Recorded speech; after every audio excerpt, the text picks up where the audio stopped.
Ninguém nos obriga a ser presbiterianos. Mas, se queremos sê-lo, sejamo-lo honradamente. Reverendo Boanerges Ribeiro. Eis a identidade presbiteriana. Reverendo Ageu Magalhães. Uma breve exposição dos fundamentos da fé presbiteriana. Capítulo 7. Dons espetaculares e cessacionista. A Igreja Presbiteriana do Brasil é, por definição, cessacionista.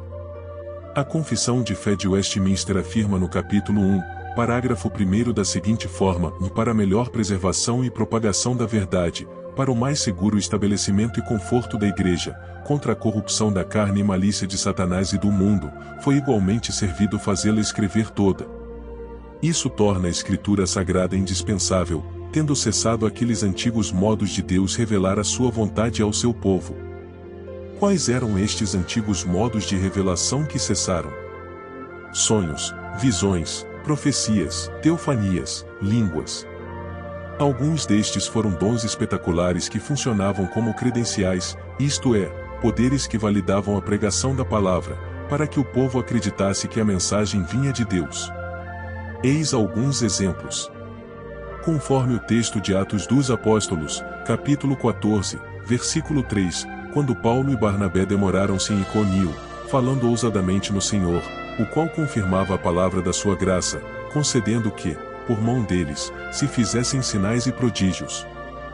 Em sua segunda carta aos Romanos no capítulo 15, versículo 18, Paulo relata que os gentios se converteram por palavra e por obras, por força de sinais e prodígios, pelo poder do Espírito Santo, e na segunda carta aos Coríntios, que as credenciais do apostolado foram apresentadas no meio de vós, com toda a persistência, por sinais, prodígios e poderes miraculosos.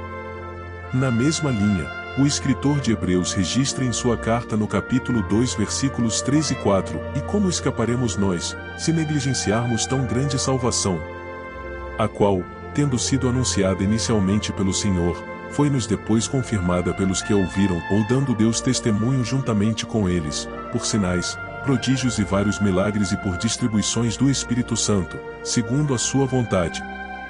Com o fechamento do cânon, isto é, com a Bíblia toda escrita, não há mais necessidade de que Deus fale da forma como falava antes.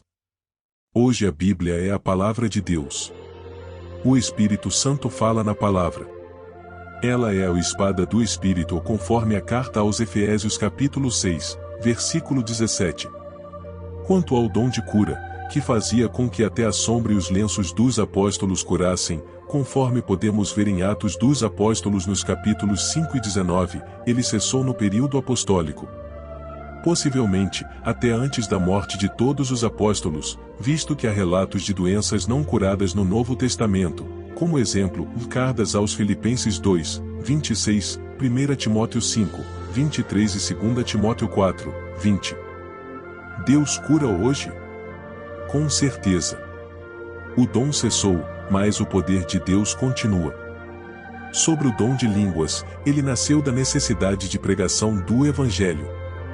A questão é, como aqueles homens simples, alguns pescadores iletrados, pregariam o Evangelho em outros países sem saber o idioma daqueles lugares? Dom de línguas. Em Atos 2, quando o dom é inaugurado, Lucas diz no versículo 5, que estavam ali pessoas de todas as nações debaixo do céu, e no versículo 8, que estas pessoas ouviram a mensagem em sua própria língua materna. Foi uma mensagem compreensível, no idioma dos ouvintes. Em Corinto, nada mudou. Uma cidade banhada por mares dos dois lados, rota do comércio marítimo da época e hospedeira de milhares de estrangeiros. É natural que nesta cidade, a única para a qual Paulo escreveu sobre esse assunto, o dom de línguas fosse utilizado na pregação do Evangelho. Em suma, o cessacionismo da Igreja Presbiteriana não é a descrença no Espírito Santo e nem no poder de Deus. Cremos que Deus ainda cura, ainda liberta, ainda faz milagres. Todavia, não na dependência de dons apostólicos, pois o ofício apostólico acabou, e nem com base na agenda ou determinação humanas. Deus é soberano e opera onde, quando e como quer. Para aprofundar no assunto, leia a obra O que dizer sobre profecias e línguas hoje. de Richard B. Gaffin Jr. Agradecemos por sua atenção e recomendamos que compartilhe este áudio para todos os irmãos e irmãs, a fim de que possamos propagar para o maior número de pessoas a verdadeira identidade presbiteriana. Deus te abençoe.